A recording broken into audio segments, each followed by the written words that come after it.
Basic Badass Podcast with Kevin and Chuck. Today we're going to talk about hiking and enjoying the great outdoors. All right. I myself do quite a bit of hiking. Yeah? Got a group of guys who go out and do hiking 2 times a year, spring and fall. Do a lot of different places: Vermont, Black Mountains of Vermont, New Hampshire, Adirondacks, Catskills, and it's kind of a club, a hiking club we do. It's called Rape-A-Bear, because the basic idea is that when we go out hiking, it's really to humiliate the least fit person. All right, well, behind. you know, guys getting together and humiliating each other is kind of a time-honored tradition. Right. And so, the idea with the Rape-A-Bear thing is that if somebody is actually man enough that they rape a bear, then they win. We don't have to go hiking anymore. That hasn't happened yet. Not yet. All right. I haven't even. Well, we saw one bear, but it was too far away. I couldn't catch him. You know, a lot of guys out there will run towards the bear. That makes sense. Right. You know, well, yeah. I mean, they're maybe a small attractive animal. bear. Actually, on the Facebook or something, I saw a picture from one of the Viking guys or something I was looking at. Mm-hmm. Had a picture of a girl all dressed up in her Viking garb, and she was next to it looked like a grizzly bear. I don't know, I'm not the authority on these things. And she's kissing the bear on the mouth, and it looks like a real picture. I don't know. Like, he's sitting there, licking her face, and she's, kissing this thing's tongue or something while they're... Yeah, that's kind of gross. It's a little disturbing. Yeah, no, I heard recently about a subgenre of erotic fiction. Okay. That was Bigfoot related. Bigfoot. Nubile women and Bigfoot. But, women like the hairy man. Well, that's what I can tell you. You know what they say, once you go Bigfoot, you never go back. Is that right? Yeah, I think that's how it goes. Anyway, so this hiking, you get at, we don't want to get too far off task here. Now, you go out, how'd you put this group together? These are people you've known forever? Or? Yeah, most of them are people, a couple of them are people I've known, since high school or grade school, and a couple are new guys that come along, and when you're a bitch, you usually get weeded out the first round, All right. It's definitely, if you do 2 of them, you're a man. If you do less than happens. 2, All right. then you're a crybaby. Now, how long do you go away for? It's a weekend. It's a hike up, sit up camp, and then break camp, head out the next day. Okay. Usually between 8 and 15 miles, depending on the the seriousness of the terrain. All right. When you said 8 to 10 miles is a lot farther when you're going up the now, side do you of a go mountain. national parks, or how do you normally well, here in New York, there's a lot of designated stuff, but in the Northeast, there's almost no national parks. Everything is either state, or private land, and New Hampshire and Vermont, they're pretty much the same. All right. Now, I saw you had some kind of Camp Rape-A-Bear patches. Is that right? Oh yeah. Well, my wife does works for a custom patch company, and so we custom make patches for each of the hikes, and they're usually pretty obscene. All right. So I mean that's. Oh, you do unique each time. Yeah. It's definitely a unique patch each time, and hopefully, usually there's a little bit of fishing involved. If you can get your own food, makes your pack a lot lighter, but you don't want to count on that sort of stuff, You don't want to be hungry up there. Burn a lot of calories, and you gotta have plenty to eat. So, a lot of the hike depends on how many calories you can pack into your bag with the least amount of weight. Okay. And a good way to do that is to plan your water accordingly. You can do dehydrated foods. Yeah. Much better as long as you have access to water. Otherwise, you got to carry the water up yourself. It doesn't really help you. Yeah, it's the same. Now, I do like the weight. idea of being able to, put your prepping survival into practice. I mean, I find, I know we've talked about in the past, when the power goes out, all of a sudden you're like, oh, I didn't think about this. Mm-hmm. I didn't think about that. And that's the same thing. You get outside, you get out there, all of a sudden you're like, I wish I had. You or realize I brought what the problems are. my Keurig K-Cups, but damn, now what do I do? So like, what are some of the things that come up when you're out there? What are some things that have hit you? That I've realized as far as food goes was instant coffee. You just can't go without coffee. At least I can't. No, in the morning. It's, you get the headache. You when feel it's 20 like you're in degrees a haze, outside and you're whatever. waking up trying to start moving and you gotta make breakfast because you're starving. Doing it without coffee makes it a lot more miserable. Right. So some instant coffee, get it going. Instant coffee is terrible. Okay. We all know that, but it's better than nothing. Better than no coffee. Another great thing of food is another great thing I realized is condiments. Okay. You want to bring something, salt and pepper, Tabasco Right. sauce. So even if like, you hit the Taco Bell, or I guess not Taco Bell, maybe the Burger King and snag the ketchup, the mustard, packet. whatever. Something simple. Obviously, maybe not the ketchup packets because you don't want that exploding in your backpack. I have had that play out. So all right. There's definitely plenty of containers that are great for Okay. moving food. Tupperware, small Tupperware. I'd like to do a lot of potatoes too. Wrap Okay. them up in foil and get them Do you ready to like go, and then just chuck them in the fire when we get it going. All right. And your meal's done in an hour. So that's a great easy thing. I usually bring a can of Spam too. Oh, which, Spam. Spam is disgusting. Yes. But yeah. when you're really hungry and you're exhausted and you've used up all your energy, that greasy, salty Okay. meat, there's definitely a Maybe draw. some kind of hash might be a better Yep. way to go. Yeah, They that have, probably wouldn't be bad. I think you can buy corned beef hash in a can. Maybe a little bit tastier than Spam. Yeah. I don't know. I like sardines, but you know what you're saying. I think that Spam or the hash, something really thick like that, might be the. Right. Very dense food. That And, might not be something bad to put in the bug out bag. A can or two of Spam or hash or something like that. finding a lightweight aluminum pan is a great thing to bring along too. I know Stanley makes like a really good small, cooking camping set. They have like 3 or 4 different sizes. The Adventure Cook Kit, I think it was, and just easy and nice to put in the bag. I like those. I think I maybe mentioned it in the bug out episode, but I like those. So camping kit. What else do you have in there? Food cooking kit, I guess. And what else? Food wise, well, it's a hard to learn skill cooking over an open fire. A lot of people take it for granted, but it's really it takes practice. Is all it is. Yeah. You can't really tell somebody how to do it. It's really more of an art than a science. You know what I mean? Okay. I know, like in Boy Scouts, that it's a big thing, and you realize, certain things it can be so easy, right? If you plan, right? But you gotta. It's not, you can't just imagine it. Maybe if you go and see what other people are doing on the internet or whatever, you'll get some good ideas, and maybe it is easy. But you can't just take what you know from your kitchen and run it right out. Right. It just doesn't work the same when you're out. Plus, you can only bring so much stuff with you. Right. I know wrapping everything in foil was always the key in the Boy Scouts. We'd just put a potato in the foil, throw it in the fire, whatever, setting it on the coals, Dutch oven. But you're not carrying a Dutch oven on the freaking hike out there. Another great thing is when you have cans of things. Okay. If you bring a can in a coat hanger, you can open it up like a can of beans. All right. Open it up, punch a hole in the top side of the can, and use the coat hanger as pull it back out when you're ready.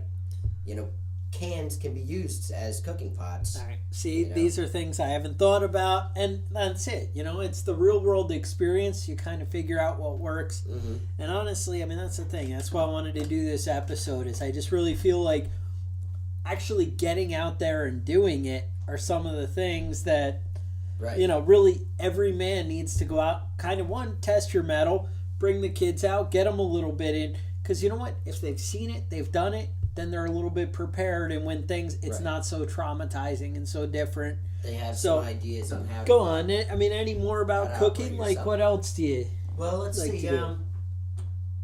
I think that's pretty much it.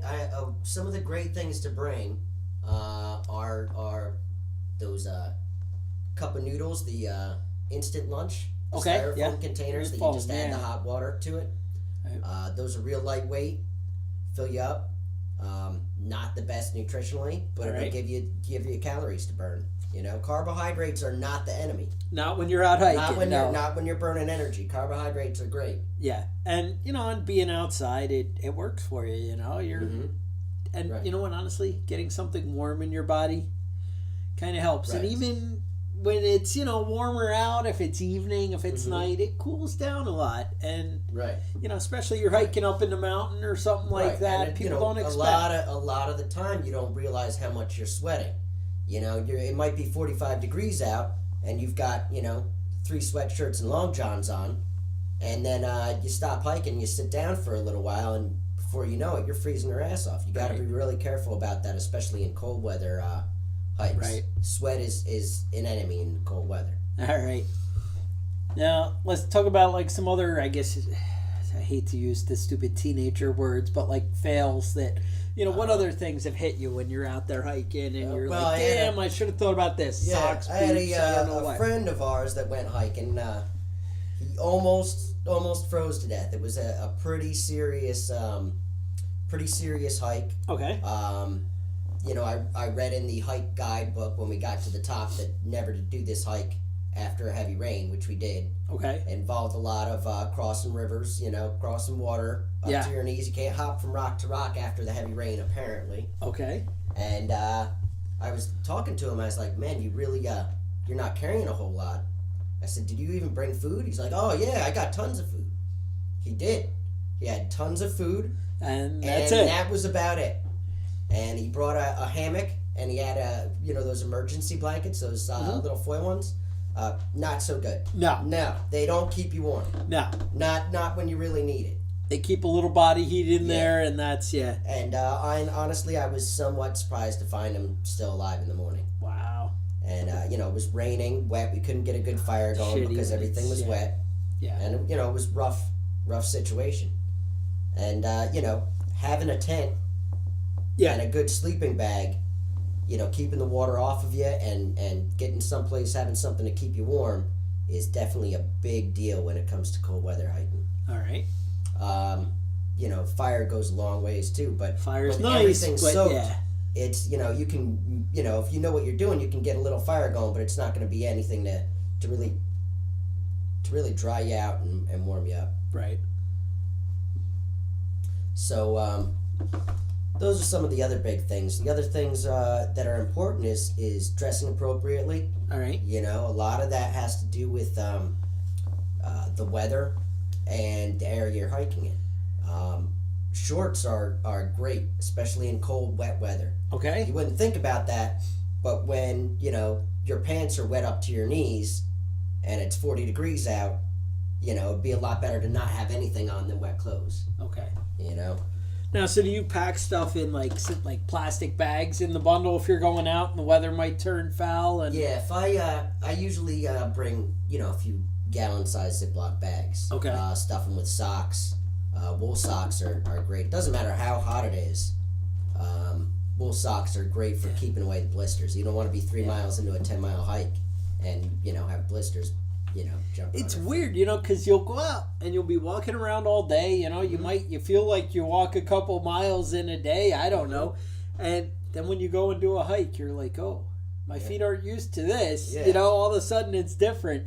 And again, that's why we plan ahead and kind of experience, hey, what's a little bit? Let me do a little hike where I can be in control and I can go back and cry. Or, and kind of learn what it takes to be out there. Right. And it doesn't matter how high quality your boots are. If you don't break them in, then you're going to be sorry about it. Yeah. And that's like one of the other things I'd noticed is you'll go and everybody always buys new gear, new boots and stuff, and then they take them. Yay! I'm going hiking. I got my new boots, and you're like, oh crap, that's a nightmare. But no, what I was gonna say when I asked you about the plastic bags is, it always seems in like the scouts and stuff when you go on the real hikes and you're really out there in nature, and like I said, you're crossing creeks and different things. Usually, if you're hiking up a mountain, there's gonna be a creek somewhere. The water's got to get down, and somebody always drops their pack or slips and falls in the water, Right. and their pack gets soaked. It happens so many times. Now there's packs that are waterproof and different Right. things, but having things in separate bags inside, just having a couple things that are safe, That are dry. right, is so much better than not. You know. Yeah. And so I know that that's happened to me a few times where you're like, oh, everything's wet, or even if it just starts pouring rain unexpectedly, Right. it goes through, and and like you said, once you're cold and wet, Yeah. It's hard. hard. It's hard to do anything. It's hard to be happy when Yes, you're cold and you want to wet. be out having a good time, and, That's right. and even if it's more of a survival situation, you want to be able to go through without having to worry about that. Mm-hmm. And so that's nice to be able to Yeah. plan And, one more for thing. those- you can't always predict the events that you're going to be running into, but one tried and true remedy for any of those situations that I bring on every hike All right. is a good bottle of whiskey. Oh, whiskey. You don't want to, beer would be nice, a little like bit beer, of, but little yeah, bit you're of not- thing, but you're not carrying a 12-pack in your backpack. No, but a little Southern Comfort. Uh-huh. Jim Go for the Beam. Jameson. Jameson. Beam are excellent. Jameson's I very personally nice. don't like bourbons and Okay. American made whiskeys. Communist or something. I don't Yeah, know. no. whatever. If you got to stick with what you know. If you're getting vodka, go with the Russian, and if you're getting whiskey, go with the Irish. They know what they're doing. They know what they're doing. Mm-hmm. All right. You would think with all the potatoes and whatnot, they'd be making vodka there, but no. that's not the case. Potatoes came late in the game, I think, Tyler. Yeah, I think but you're right. anyway, more things. What do you got that? Just problems, things that come up that strike you. Anything else? Well, you have to be conscientious of wildlife. Uh-huh. For the most part, you're the biggest thing in the forest, Okay. especially around here. But black bears, Yeah.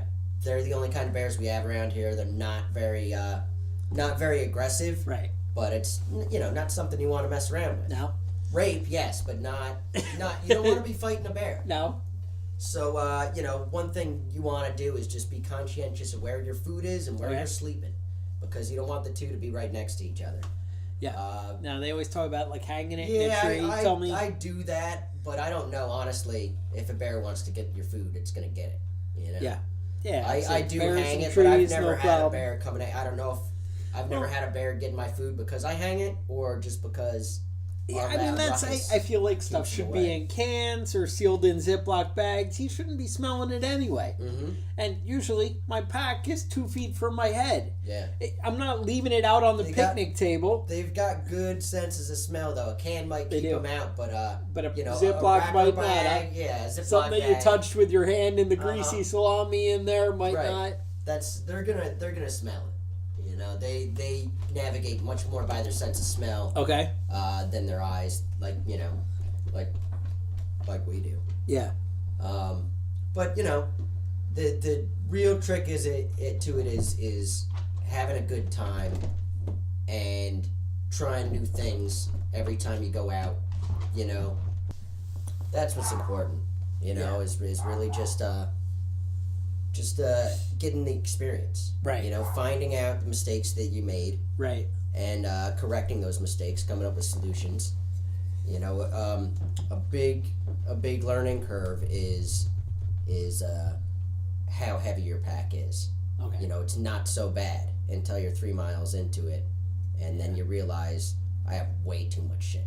And that's, you don't always need all this stuff. You think, they want to sell you everything. Right. I think you'd mentioned, I was just heard another episode we did in the past, and you had said, well, the first thing you could do is stop watching commercials. And, if you stop watching TV, then you realize, what's really important to you. And maybe it's the same thing. When you go camping, there's so much advertising out there, and, oh, you need this, you walk into Gander or Camp Moore or, one of these places, Right. and you're like, oh, there's a million things, and I should have all the best gear and all the everything.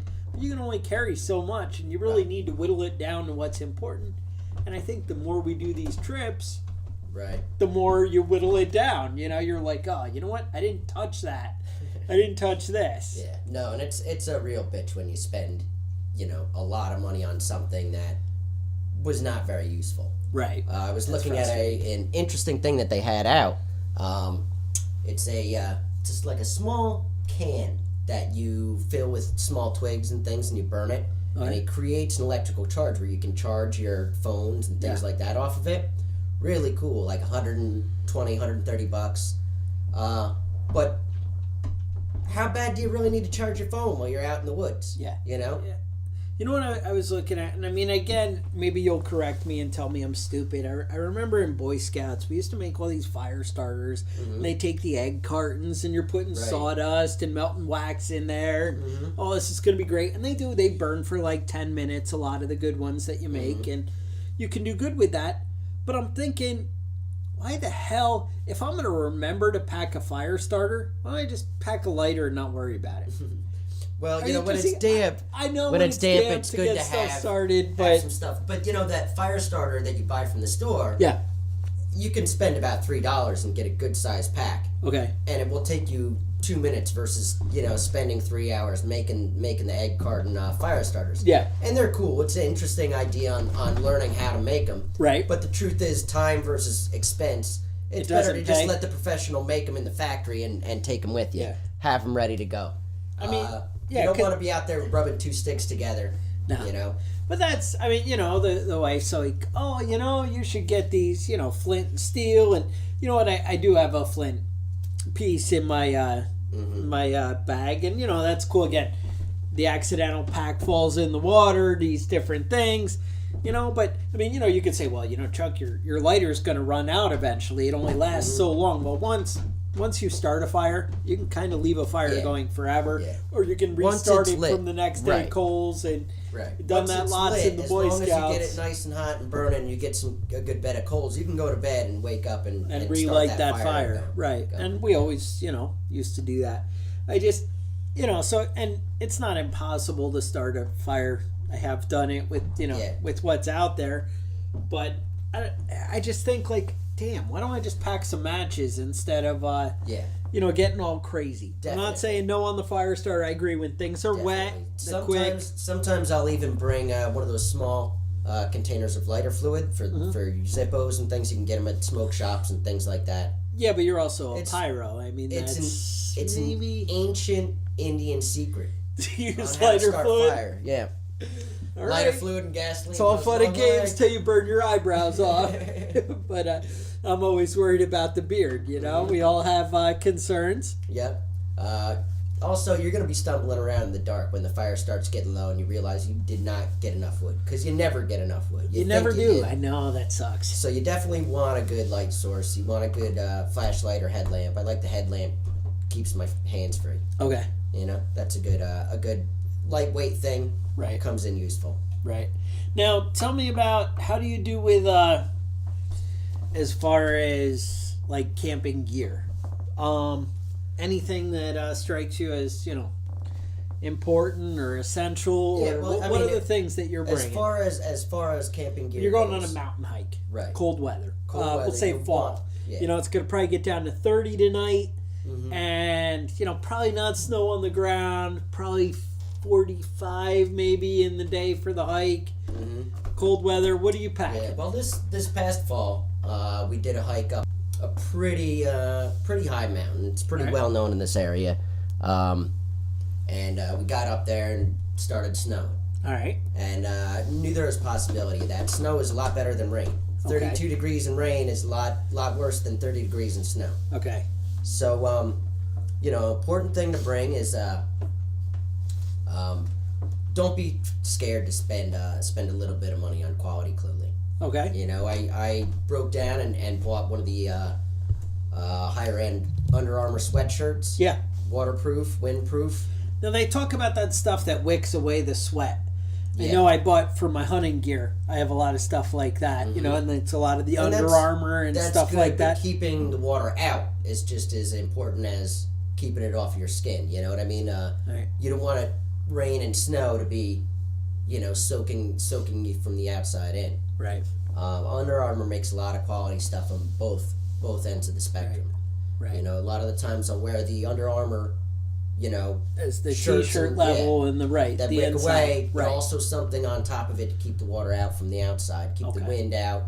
When you get up in the mountains, you deal with a lot. I of mean, wind. everybody's like, oh, fleece, this and that. Well, that's fine for an inside middle layer. Right. But you don't want anywhere near the outside or the inside. You know, Right. you don't want that right on you. Right. And you don't just, I mean, yeah, it feels nice when you're sitting around on the couch in the house. Right. But it's Fleece not and- nice when... There's a lot of great quality materials that have come out in the past 20 years. Right. Wool is great. Well, it's pretty But- great. It's itchy as hell. Yes. And there's a lot of stuff that does all the same stuff wool does that, is synthetic fibers that, pretty good for it. Another good thing to have is you want to have a quality tent and sleeping bag. Okay. They can get pretty expensive if you're looking for a light sleeping bag that's also Yeah, they can warm. get You can, expensive. but you have to compromise a little bit. I don't like to spend that sort of money on something that I'm a man. I can deal with that. Yeah. A little bit. You just have to know where your level of comfort is. And that's it. Now, how do you feel on having a roll for the ground, a mat? Oh, definite must, It's or great, but I never bring them. really? Never So you're do. just sleeping bag Just and sleep tent right floor, on the or not ground. even a Yeah, tent on the yet? ground. In the tent usually. A couple of hikes when I've been pretty sure of the weather. Yeah. I haven't even brought a tent. Okay. Just bring just pack a small tarp to keep Just in case or whatever. underneath Right. the sleeping Yeah. bag or whatever. Yeah. if I Okay, can so load it up maybe a over tarp top or in case. whatever. Right. But be careful with the tents too. If you bring a one-man tent, you're not going to fit your bag in there. Right. If you bring a two-man tent, you're not going to fit two men in there. That's Not one of- unless you're sleeping nut to butt. Right. Nobody wants to do No, that. nobody wants That's that. emergency situation, and I'm pretty homophobic enough that I would risk dying rather than have a naked Than man nut to butt. bobbing up against me. All right. Yeah, I'm good on that. Hey, if you're like that, That's one of those life some and of death us are more situations. open-minded. You're a little That's one of narrow-minded. those. That's one of those life and death situations where sometimes death has to be an option. Okay, you're willing to consider death, There's certain lines you don't want to cross. Yep. You made that clear. All right. But hey, Different strokes, man. Different stroke for different folks. There I'm you not. go. I'm not knocking anybody. I'm just It keeps saying, the world talking about around. my own preferences. all right. One of the things I was looking at is I like to have a sleeping bag that's a little bit bigger. I know you like it snug and keep you warm and that, Right. but I like to be able to put my clothes in there. Yep. I like to, stick that stuff at the bottom by my feet. Right. And when I wake up, my jeans aren't freaking like crunchy, frozen, Right. on the side. You put Right. those on, you're You like, don't oh necessarily crap. want to sleep in your jeans because you end up with swamp crotch in the morning. Right, I don't know right. why, but it always seems to happen. So I'd like to take off my jeans. Yeah. But I agree. Keep them in the sleeping bag and keep them warm. Right. Sliding on cold clothes in the morning. Yeah. It's bad. Another thing that I tried on the last hike, on this cold weather hike we did recently, those little warming packets. Yeah. Not so great, honestly. It depends on where you're keeping them, but they need a little bit of air to function properly. Okay. So jamming them down in your boots, they don't work so hot. I've seen Not knocking it. it's funny. Yeah. I remember back to the Boy Scouts, and I mean we're talking a long way back, 80s, right? Mm-hmm. So we used to have. I remember they'd have like a little look like a Sucrets patch box kind of thing. You'd open it up. There'd be a little look like a flint igniter thing, and we'd light it on fire, and you'd close it, and it would just stay warm all the time. Yeah. And now they have some fancy things, but yeah, no, this is like I had a little box like felt on the outside. It was Yeah. nice, and you just put that in your pocket, and it would keep burning the little coal. And it's funny, I look for those things, and I haven't seen anything. find 'em? I see things that are chemical, and you crack and they open. And maybe that was just a bad idea what I had when I was a kid, but I always thought that was the Sounds coolest. semi-dangerous. Well, yeah, I'd imagine, but it's in a box, whatever. Uh-huh. Yeah, sometimes things can get hot. God, yeah, Not something to slide down your underpants. not down in your underpants, but that kind of thing. Nice little hand warmer, that's all right. Yeah, definitely. Little bit of warmth kind of goes a long it way. goes a long way, definitely. And they definitely make a lot of quality warm packs. Those types of things. I've got Yeah. some for my son. Yeah. You boil them, okay, and then Next day, when you're ready to use them, there's a little capsule inside you crack open. Okay. And you can watch it spread out through the gel inside, and it warms up, and it stays warm for a good 3 or 4 hours. 3 or 4 hours, that's nice. Now, so I mean, basically sleeping bags, I looked at those, and we have, I mean, you could go anywhere. It's funny, man, when I looked at doing the bug out bag and getting something in there, they have ones that fit in the palm of your hand, and I'd look at them and they're like, oh, this is good down to 60 degrees. Yeah, and you I'm can like, sleep in nothing at 60 degrees, right? And I'm like, wait a minute, that's cool. It's $12 or whatever, right. And I can put it in my pack, but that doesn't really do anything for me. Right. And really, when you go cheap, you don't get much. Right. Like you said, you got to kind of spend some money. I did see some things that, in the $30, $40 an area, but I haven't really tested them, and, that's not what I have, right. And so it's hard to say. I honestly, it seemed like the starting point, if you're going hiking, is probably going to be like $80 to $100 is going to be your kind of minimum. Mm-hmm. And then, I mean, I was looking at things that were $800, and I'm like, for a nice sleeping bag, and I'm like, damn, $800. Like you had said, it's a good starting point if you're not a very outdoorsy person, just going on a 2-mile hike. Right. Packing a lunch and a little bit of water, and doing a hike with your kids, with your buddies, whatever. Ease your way into it, $80, stay at a campground, $90, right? And then work your way up. See where There's you're a lot at, of primitive campsites and camping areas around here, at least, where you can go, not spend any money, and carry in what you need to carry in. Yeah, I was looking. I mean, there was a company, Kelty, make sleeping bags. They were in the 80 to 120 kind of area, and they would be, they had ones that were synthetic. They had synthetic versus down, and there's a lot to figure out, but they seem to have things in that 20-degree area, which honestly, if it gets colder than 20 degrees, I don't want to be out there. I don't want to be planning something like that. I mean, I know you want to prepare for the worst, but it's one of those things. There's a company, Mammoth makes them. They're 180 to 220. They had good stuff, but one of the things I noticed, and it struck me, was they had like, oh, we have this in stock, that in stock, and they have ones that zip to the right or zip to the left. Apparently people don't want a sleeping bag that has the zipper on the left. I don't think it's a big problem. Really? So they were like, oh, we have 3 of the zip left ones. Those are discounted to $140, but it's $220 if you want, the zipper on the right. And I'm like, for me, I feel like I could unzip on the other side. I don't know. Sleeping it like upside down? I could unzip it on the other side for $50. But, maybe if I'm the hardcore camper and that's what I'm all about, right? Maybe not. And you have to be conscientious of the weather and the area you're going into. Yeah. Sometimes I have a real light sleeping bag. Yeah. Weighs almost nothing. Yeah. And it's good to about 50 degrees. Right. During a hot summer, that's fine. But when it's going to be 25 degrees out, you'd be pretty pissed off at yourself when you're freezing your ass off all night. Yeah, no, I don't think I'd be excited about that. But, a good thing about the camping and the hiking is that it's relatively inexpensive. Start off small.